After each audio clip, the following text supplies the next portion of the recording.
42টা খাল আছে, সবচেয়ে মানে বেস্ট খাল ছিল এটা জিরানি খাল। ঠিক আছে, এটা হচ্ছে একই একই সেম সেম ডিজাইন বালুনদী পর্যন্ত যাবে।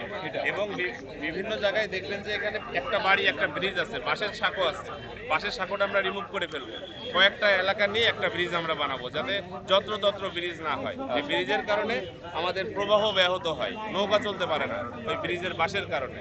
এগুলো সব আমরা রিমুভ করবো।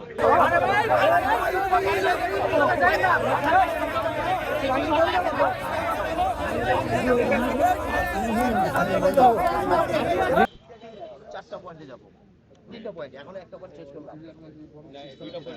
দুইটা পয়েন্ট শেষ করলাম। এখন নাগদারপাড় ব্রিজটা হচ্ছে এইটা, এটা আপনারা শেষ করবেন হ্যাঁ এই পর্যন্ত করার পরে এটা নিয়ে আবার আপনারা এটা যদি না করেন, হ্যাঁ, তাহলে এটা এবং এটা যদি ঠিক মতো না আনতে পারেন, আবার এই জায়গা থেকে যায়, তাহলে তো আপনাদের মানে জলবদ্ধতা যাবে না। রাইট। এখন স্যার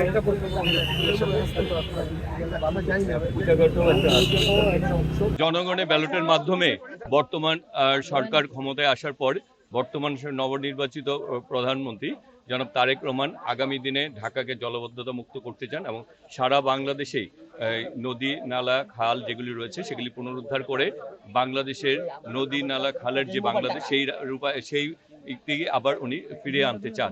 সেই জন্য এই নদী নালা খালগুলিকে পুনরুদ্ধারের ব্যাপারে তিনি সর্বোচ্চ গুরুত্ব দিয়েছেন এবং তারই অংশ হিসাবে তিনি ঢাকাতে এই যে মান্ডা খাল এবং জিনালি খাল, এই দুইটি খালকে কিভাবে তার পূর্বের অবস্থায় নিয়ে যায় এবং এটাকে কিভাবে সৌন্দর্য বৃদ্ধি করা যায় সেই কাজগুলি তিনি করে চলছেন। আমাদেরকে ইতিমধ্যে তিনি নির্দেশনা দিয়েছেন যার যার নির্বাচনী এলাকায় যে সকল খাল রয়েছে সেই খালগুলিকে বর্তমান অবস্থা আমরা যাতে পর্যবেক্ষণ করে সেই ব্যাপারে আমাদের মাঝে আপনারা দেখেছেন এই জোনের যারা ইঞ্জিনিয়ার দায়িত্বরত নির্বাহী প্রকৌশলী এবং তত্ত্বাবধায়ক প্রকৌশলী যারা রয়েছেন এখানে উপস্থিত রয়েছেন। তারা ইতিমধ্যে এটিকে নিয়ে কিভাবে বাস্তবায়ন করা যায় সেই কাজগুলি শুরু করে দিয়েছেন এবং বর্তমান সরকারের যে আগামী দিনে এই খালগুলি পুনরুদ্ধার করে ঢাকাকে জলবদ্ধতা মুক্ত করার জন্য যে উদ্যোগ, সেই উদ্যোগকে এগিয়ে নেওয়ার জন্য ইতিমধ্যে আমরা পরিকল্পনা হাতে নেওয়া হচ্ছে এবং অচিরেই আমরা এলাকার মানুষও চাই, আমরাও চাই এগুলি পুনরুদ্ধারের মাধ্যমে এলাকার সে অতীত সৌন্দর্য ফিরে আসুক এবং জলবদ্ধতা ঢাকা গড়ে উঠুক। আসলে যারা মানে আপনার কথার মাধ্যমে প্রশ্নেই কিন্তু বেরিয়ে এসেছে উত্তর, যারা অবৈধ তারা তার মালিক নাই জায়গার, তাই না?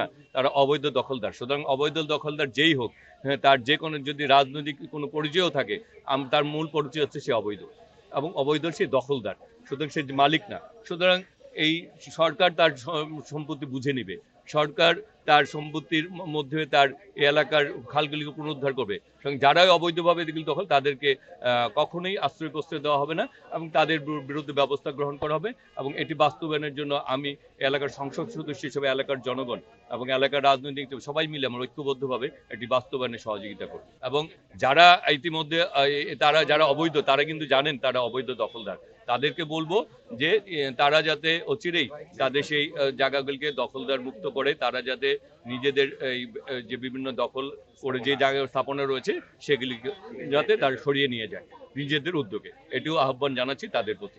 এই কাজটি মানে অলরেডি পরিকল্পনা গ্রহণ করা হয়েছে এবং আমাদের বর্তমান প্রধানমন্ত্রী নির্দেশনা পেয়েই এই খালগুলি পুনরুদ্ধার কাজ শুরু হয়ে গেছে। এগুলির বাস্তবায়নে আপনারা অচিরে ঈদের পরে আপনারা এগুলির বা এখন থেকে দৃশ্যমানে দেখবেন, কাজের দৃশ্যমানে এখন থেকেই শুরু হবে এবং আমরা মনে হয় যে আপনারা এটার অগ্রগতি দেখতে পারবেন নিজেদের চোখে ইনশাল্লাহ। এবং আমাদের যারা স্থানীয় সরকার মন্ত্রী রয়েছেন, তারপরে পানি সম্পদ ভূমি মন্ত্রী, তারাও অচিরে প্রধানমন্ত্রীর নির্দেশে এই এলাকাগুলি পরিদর্শনে আসবে।